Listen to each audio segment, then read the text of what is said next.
closed, which is an indication that he was buried in squish. In fact, the streamlines around the fish in the mud, it looks like he was struggling and trying to swim as he's being buried.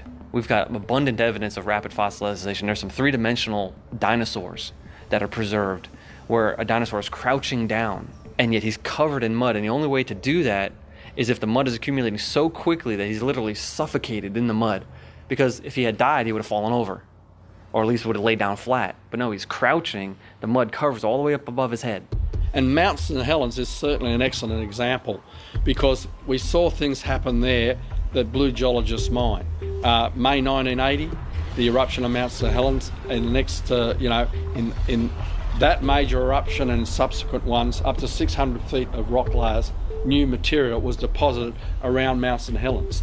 And at one particular level, we find a 20-foot horizon that was produced on June 12, 1980. We know the day and the year because people were there to observe it.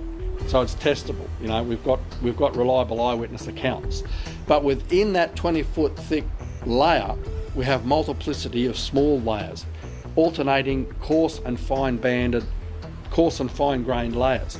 Now, a geologist normally looking at that with a millions of years belief system, we call it mental glasses, looking through the idea of millions of years, who would have thought that each of those little bands would have taken thousands of years to accumulate, or alternating yearly sequences, and so the whole sequence, hundreds of them, would have taken hundreds of years. But we observe